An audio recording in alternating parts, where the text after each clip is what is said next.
everybody, and welcome back to the range. It's Tom here again, and happy 420. If you don't know what that means, sorry, but if you do, you know what to do. Today, we're doing a custom Otto. I love this casting.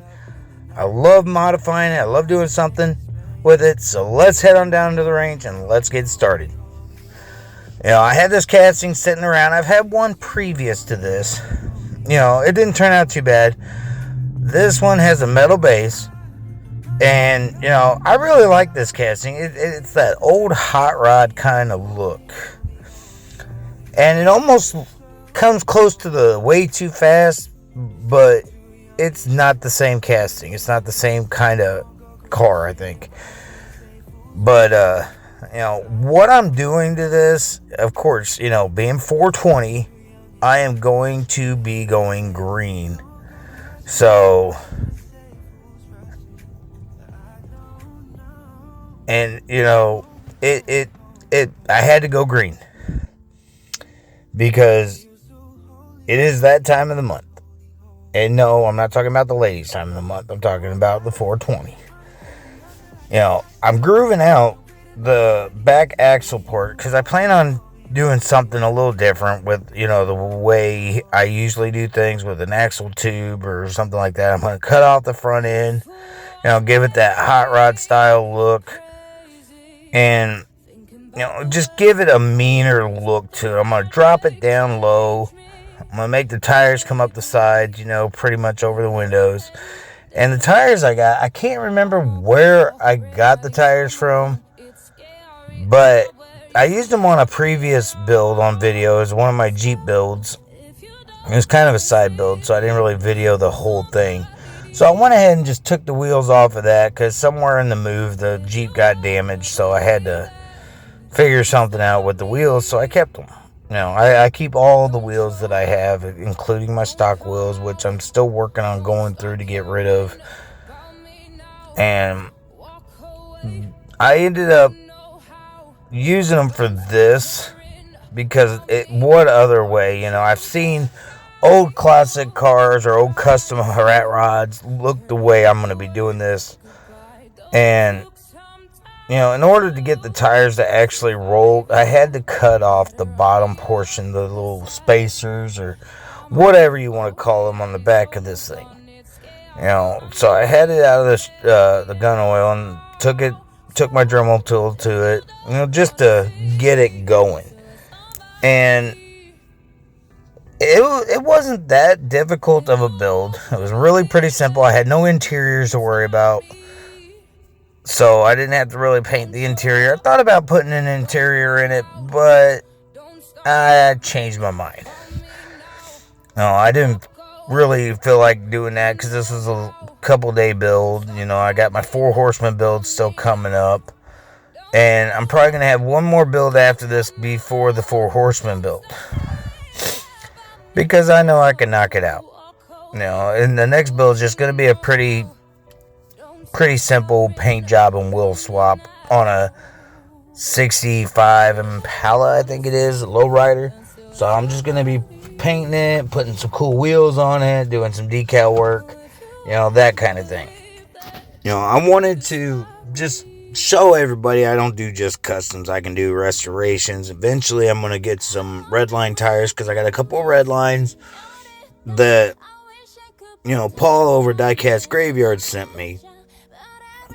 So I'm going to kind of restore those, and I'll probably just try to see if, I can get an actual color look or something like that, because I found some decals for one of them on Second Chance Red Lines that I'm going to be getting eventually for one of my restorations, and, I'm going to do my best to make it look similar.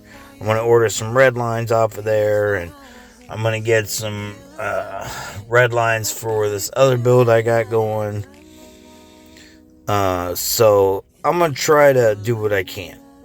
What I did here, and I'm going back to the build, I kind of flip-flop. But I took a piece of axle, brass tubing. I can't remember if it was the solid or the hollow one.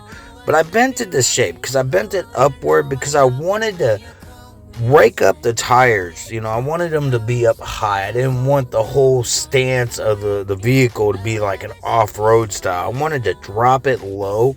So I bent them to where they go upward and out, so they fit the style that I was going with. And like I said, I've seen so many different style cars that look like this. Is a picture floating around Facebook or something like that of a Humvee just dropped to the ground with these big old massive tires just kind of going over the top of the roof.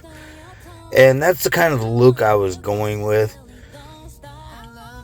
So, I wanted it to look similar to that because, it's just something I wanted to try to do. I wanted it to look good. I wanted it to look sleek. Originally the way I was trying to do it wasn't working, so I had to switch it out a bit. And you see here, I got these little spacers that I put on the axles so the tires don't kind of slump down. They don't slide or nothing like that. So I glued them into place. So when they're on there, they still, the wheels still roll, and they don't have to worry about sliding down with the curve.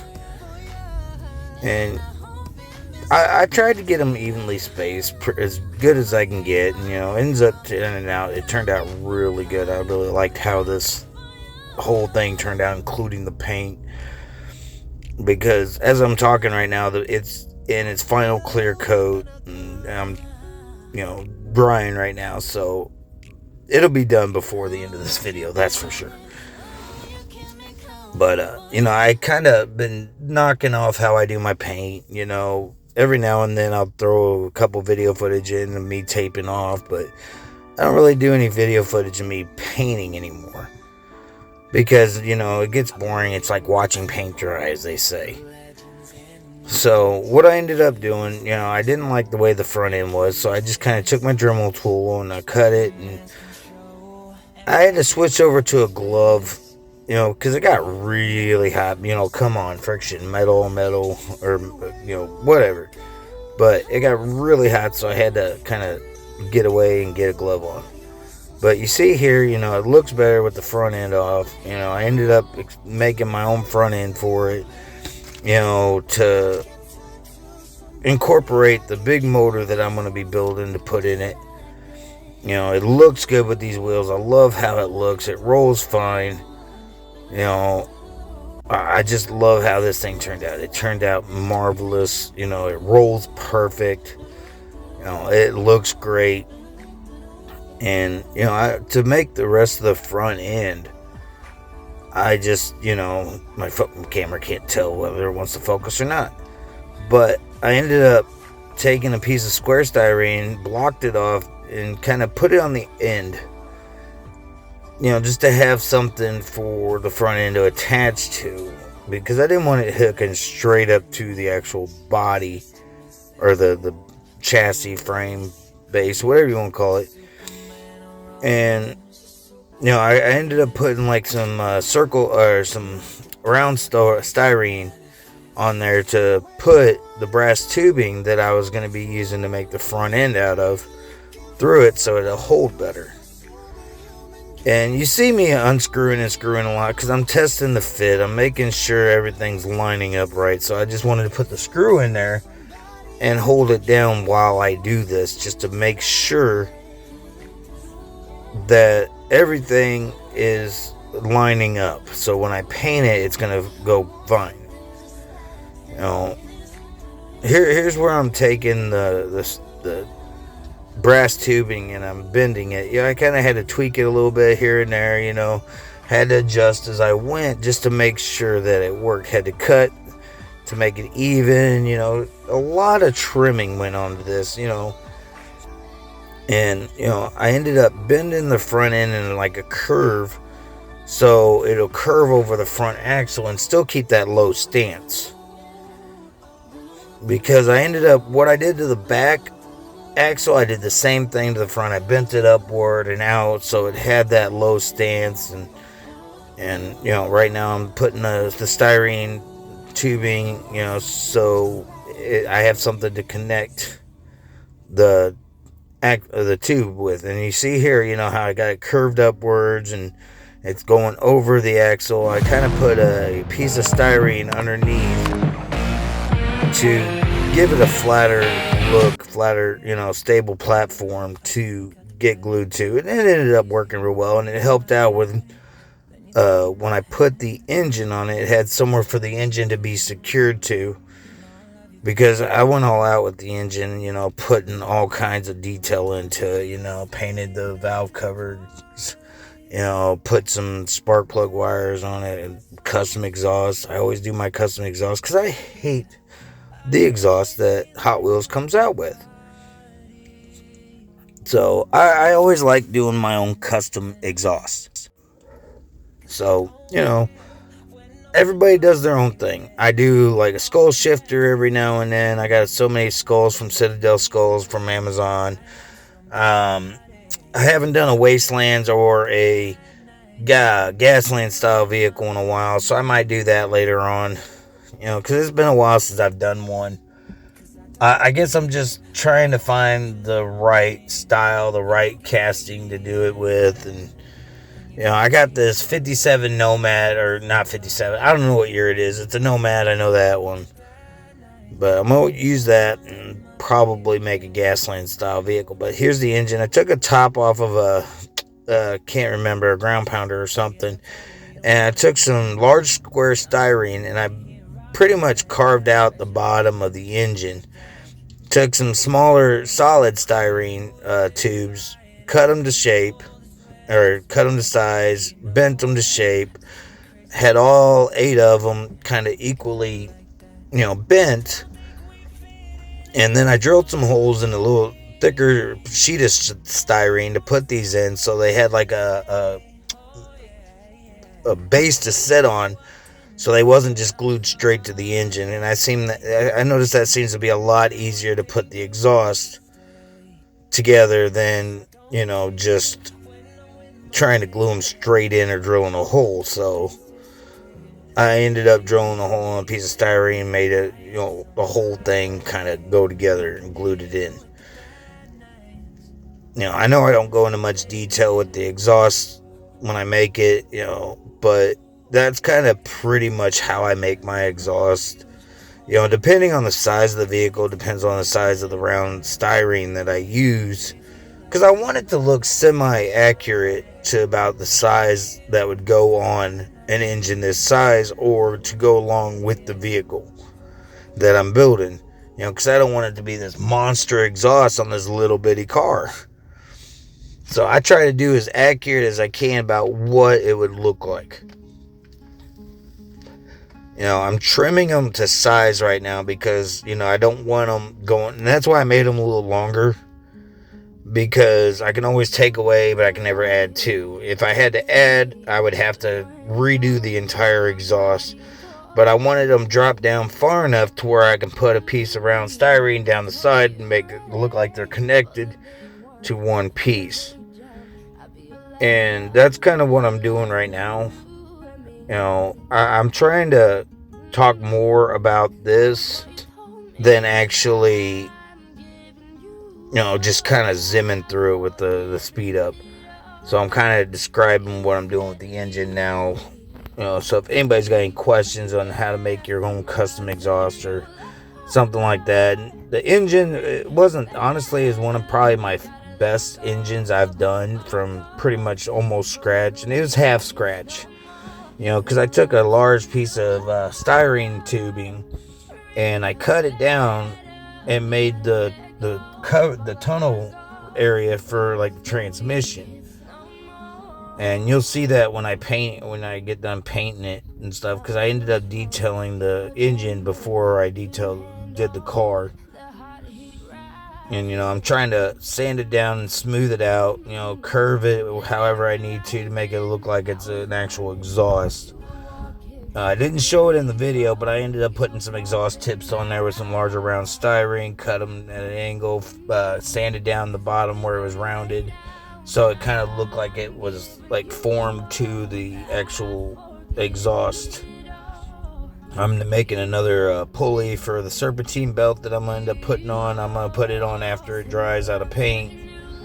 because, I want to make sure it's painted, because it's a little more difficult to try to paint it after you glue it on than it is to, paint it then glue it on. And that's kind of what I did. I kind of glued it or painted it first with using my little black paint marker, and ended up gluing it on afterwards. And my God, it looks freaking tremendous. It really does. I love how it looks. It looks mean. It looks like something I would definitely see in this style of vehicle. And, like I said, the custom Otto is like actually one of my favorite castings. I wish I had more of them, because I could do so much with the custom Otto. And I kind of, with the way I want, I'd make a pickup out of it, make a monster truck. Sort of made one already out of the way too fast. Like I said, it was kind of similar to it. But all in all, I think this turned out really good. I put a little firewall in there so it blocked it off from the engine to the body. I'm sanding it down most of the time, trying to make sure it's curved downward right, it's smooth, so when I go to paint it, it looks like all one piece. And that's pretty much what I try to do when I do my builds, is make it look like something I would actually drive. And you've seen my other builds, you've seen my previous builds, I do my best to do what I can in making these look cool, for people if they want them. I got the giveaway build. I just did the video previous to this one, so it's going out to Andrew. Congratulations again, my brother. Hope you enjoy it. You also got another custom coming your way along with that.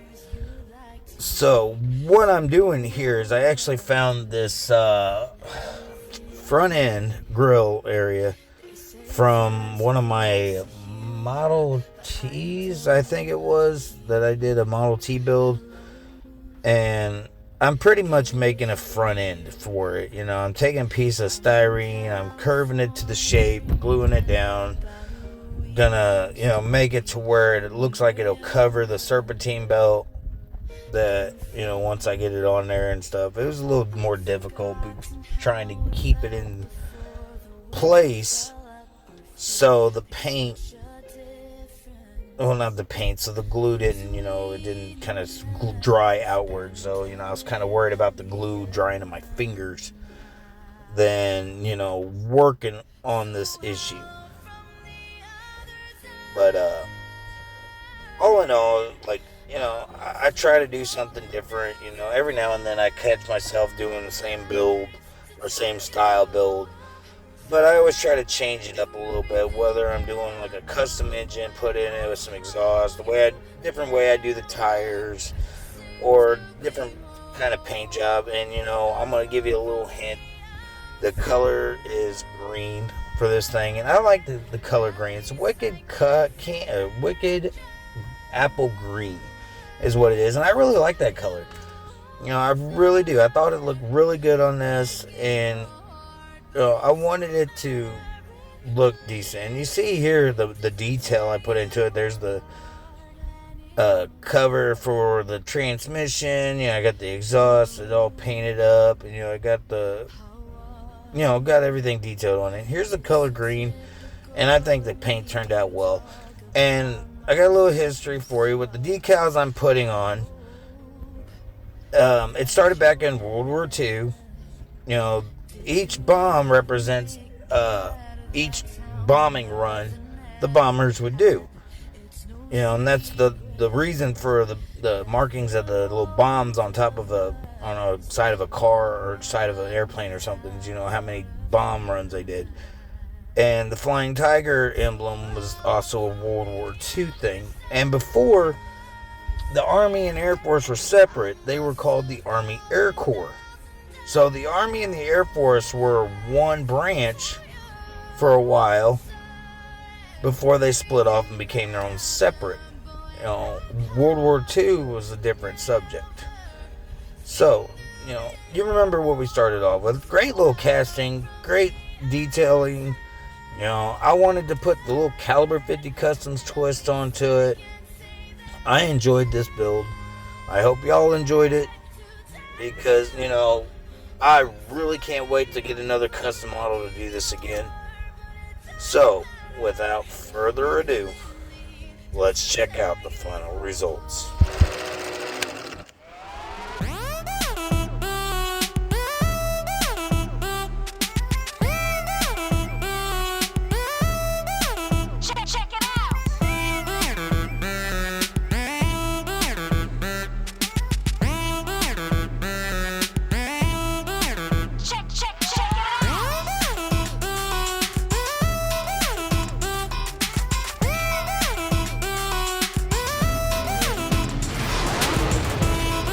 And I'll see you next time at the range.